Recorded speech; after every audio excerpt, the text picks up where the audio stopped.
Go ahead and subscribe, please. This case takes place in the UK and spans over decades. The British Broadcasting Corporation, otherwise known as the BBC, is an organization that was established on the 18th of October, 1922.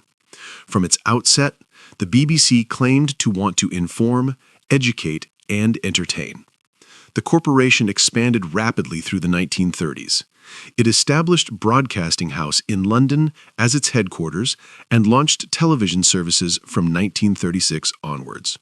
It became ingrained into British culture, especially after broadcasting the 1953 coronation of Queen Elizabeth II, which drew millions of viewers to their screens. Domestically, the BBC gained a reputation and was known as Auntie Beeb. Many households viewed it as a benchmark of impartial journalism, quality programming, and, to a degree, national memory. It began hosting all manner of TV shows, many of them loved by children.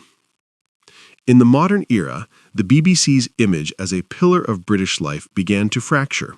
They became embroiled in all manner of controversies and scandals, and it's the most disturbing scandal that we will be delving into in today's video. For decades, a man called Jimmy Savile had been regarded as one of Britain's most recognizable entertainers. He was a charity fundraiser, a television fixture, and a trusted household name. But after his death in 2011, long-suppressed rumors began to surface, rapidly escalating into a wave of allegations that shattered the carefully maintained public image around him. This man was able to assault hundreds of victims. When the several revelations finally broke in 2012, they did not emerge as an isolated case. They opened up an entire landscape of historical abuse allegations involving famous men who had worked for or passed through the BBC. The Metropolitan Police commenced Operation Yewtree, which was an investigation launched in October of 2012. It treated Savile as the central figure, but quickly moved on to other celebrities. But for Savile, it found that he had committed offences in hospitals, schools, and on the BBC's premises. For the BBC, the most damaging finding came from the Dame Janet Smith review. It found that Savile was able to assault his victims in virtually every single one of the BBC's premises at which he worked. They found that some of the staff were even aware of these incidents and that rumours had been circulating, but the BBC just turned a blind eye. Many of Savile's victims were vulnerable people and children, and some claimed that the BBC fostered an environment for him to do whatever he wanted, and he wasn't the only one. Rolf Harris began his career at the BBC with a regular 10-minute drawing and entertainment segment on the children's television programme Jigsaw in 1953. He went on to host Rolf Harris Cartoon Time, The Rolf Harris Show, and many more. His usual shows were children's shows. He was seen as a family-friendly performer. He even rose to a level of fame that granted him access to the British royal family, just like Jimmy Savile did. In 2005, Rolf Harris even painted the royal portrait of Queen Elizabeth II. However, in 2014, his past caught up with him. Just like Savile, he too was a serial abuser. Rolf Harris was arrested under Operation Yewtree, and he was convicted of 12 counts of indecent assault against 4 girls, with offences spanning the 60s and the 80s. The victims included a close friend of his daughter and other young girls he met through work and public appearances. The ages were between 7 and 19, with him having a relationship with a 19-year-old way before she was an adult. During his trial, the judge and prosecutors described how Rolf Harris used his celebrity and public image to gain access, groom, and abuse. Some offending took place in private homes, others at events and studios. Rolf Harris had even visited sites known for illegal images. He would also visit schools across the country, and he even visited many of my friends at a school near where I lived. Rolf's convictions weren't the limit of his abuse. From what we know, several witnesses from New Zealand, Malta, and Australia came forward at his trial to testify, but they weren't the subject of the trial, nor were cases made for them in the UK. Media coverage and subsequent commentaries emphasized that Rolf Harris had been allowed to occupy positions of trust and authority, including work on material aimed at children, despite rumors that some people later claimed had circulated informally. So allegedly many people did know. It's difficult to see how nobody in the BBC knew about his appalling crimes. But we're just getting started. There is much more. Stuart Hall was a well-known BBC presenter in northwest England, famous for hosting the game show It's a Knockout. In 2013, he was convicted of serious historical offences against young girls. The crimes took place between the 1960s and 1980s. The court called him an opportunistic predator who took advantage of his trusted position on television. Some of the incidents happened on or around BBC premises. After the case became public, the BBC ended all contracts with him and carried out internal investigations. Reports later showed that a number of staff members had been aware of inappropriate behaviour over the years. Chris Denning was one of the very first DJs on BBC Radio 1 when it launched in 1967. His criminal history began long before that. As early as 1959, at the age of 18, he already had a conviction in Germany related to illegal material involving minors.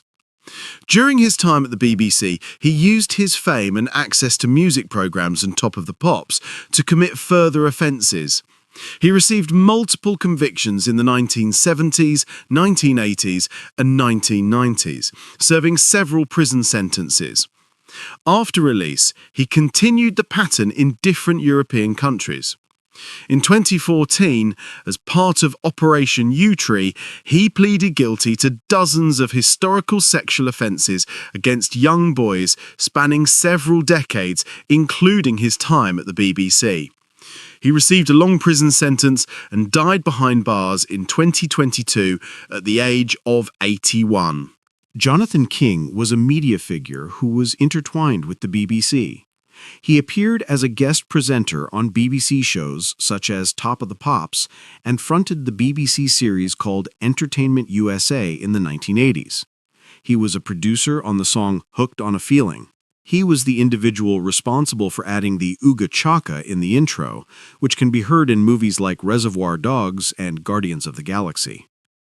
He founded UK Records, a famous label that had signed Chris Denning for a time. In the year 2000, Jonathan King was investigated after a man reported that 30 years earlier he had been assaulted by Jonathan and other people. Jonathan was then arrested. Shortly after, he paid his bail of £150,000, $50,000 of which was paid by Simon Cowell. He was arrested again in January of 2001 over further allegations.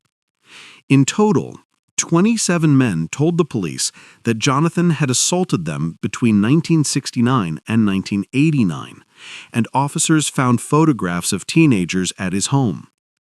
In September of 2001, after a 2-week trial, Jonathan was convicted on 4 counts of indecent assault. He was sentenced to 7 years in prison. He was released on parole in March 2005. After his release, Jonathan repeatedly challenged how the media had portrayed him. He also produced a low-budget movie called Vile Pervert the Musical, in which he played all 21 parts and promoted his own account of the assault cases. In 2015, he was arrested again. He was charged with 18 offenses against 9 boys aged 14 to 16, alleged to have been committed between 1970 and 1986. His trial began on the 11th of June 2018. 2 weeks later, he was found not guilty on some charges, and the jury was discharged on the rest, meaning they couldn't determine a verdict. The case collapsed purely because of major police failures, leaving the allegations legally unresolved. And now we arrive at Paul Gadd, known by his stage name Gary Glitter. He was a major glam rock star in the 70s. At his peak, he toured internationally and appeared on Top of the Pops. However, in November of 1997, Paul Gadd was arrested after a computer technician discovered horrific images on his laptop. Police searches at his London home revealed even more. On the 12th of November 1999, Paul admitted to downloading more than 4,000 images of child abuse material. The judge sentenced him to only 4 months in prison.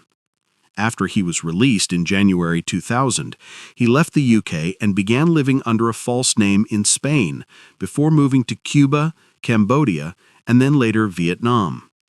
Vietnamese authorities became concerned after he was banned from a nightclub for allegedly groping a teenage waitress, and witnesses reported seeing young girls enter his home. On the 20th of November 2005, he was arrested at a Vietnamese airport while trying to flee to Bangkok. 6 girls and young women aged 11 to 23 made allegations against him. In March of 2006, he was found guilty and sentenced to 3 years imprisonment. In a Vietnamese prison, his health declined, and in 2008, he was sent back to the UK. But one of the darkest parts of his abuse had not yet seen the light. In October of 2012, a documentary called The Other Side of Jimmy Savile included an allegation that Paul Gadd had forced himself upon a girl in Jimmy Savile's BBC dressing room. From this, the police arrested him under Operation U-Tree. On the 5th of June 2014, he was charged with 8 historical acts of assault involving girls from 12 to 14. The judge sentenced him to 16 years imprisonment on the 27th of February 2015. Now, you would think that a man so dangerous would remain behind bars for the full 16 years, but this is the UK. He was released in 2023 after only serving half of his sentence. However, the creep was later recalled to prison for breaching license conditions after allegedly inquiring about accessing the dark web on a smartphone. Taken together, these cases revealed several recurring themes. Firstly, the offenders used their fame to gain access to vulnerable or young people. Fame created opportunities, such as the ability to invite people backstage, access to studios, and encounters framed as special treats for fans or competition winners. In several cases, victims later described how the prestige of meeting a television or radio personality shaped their decision and their reluctance to complain. They were worried that either people wouldn't believe them or that they would be shamed themselves. Secondly, the BBC during the 60s and 90s was shown to have been poorly equipped to deal with matters like assault, especially when these complaints involved star presenters. With all of this, the BBC began internal investigations and issued formal apologies every time a previous or current BBC employee had been convicted of a crime as heinous as these. Just recently, in September of 2024, a former BBC lead anchor, Hugh Edwards, pleaded guilty to receiving 41 child abuse images. And perhaps some people are thinking this is just one huge coincidence. Maybe it's just a few bad apples who got involved in this organization and used their power to find victims. Now maybe that's true, but then what's this all about? This is a statue called Prospero and Ariel, carved by Eric Gill. One of Britain's most celebrated stonemasons of the wartime period, Gill chose characters from Shakespeare's The Tempest. Prospero the Wise is a commanding figure and was meant to represent the control and creative power of the broadcaster. Ariel is the spirit of air, representing the invisible magic of radio waves, carrying messages and stories to the nation. At the time, the symbolism kind of made sense. For decades, it had just been another part of the building's architecture. But soon enough, the truth about Eric Gill's private life became public, and the statue took on a meaning that the BBC was not prepared for. Eric Gill's private diaries were published. They revealed a hidden life that destroyed his reputation overnight. Behind the public acclaim was a man who committed incest, a man who had assaulted his own daughters and his own dog. The details of his crimes are truly vile. The revelations emerged in the early 1990s. None of this was known to the BBC in the 1930s, but once it became public, attention turned to the statue at Broadcasting House. It stands directly above the main doors, a nude, childlike Ariel held beneath the towering figure of Prospero. What had once been symbolic suddenly appeared to be very unsettling. And then, of course, everything I have discussed in this video came to light. With these two things mixed together, people began to feel incredibly uneasy. Campaigners argued that a broadcaster so deeply damaged by abuse scandals had no justification for keeping an artwork created by an artist with Gill's history, especially one that did seem quite strange given the context. But the BBC pushed back. It argued that the statue was part of the building's heritage and that removing it would be an attempt to rewrite history. The BBC said that it was important to preserve the artwork, not to honor the artist, but to acknowledge the context in which the building had been created. The debate then reignited in the year 2022 when a man attacked the statue with a hammer. He scaled the building, shouting about Eric Gill's offenses and smashing the stone before being arrested. In the end, the statue remains one of the most controversial pieces of public artwork in Britain. After the statue was attacked, the BBC restored it, and there it remains to this day. Now, if I had a piece of artwork like this on the front of my house and I knew it was made by someone like Eric Gill, it would be gone extremely fast.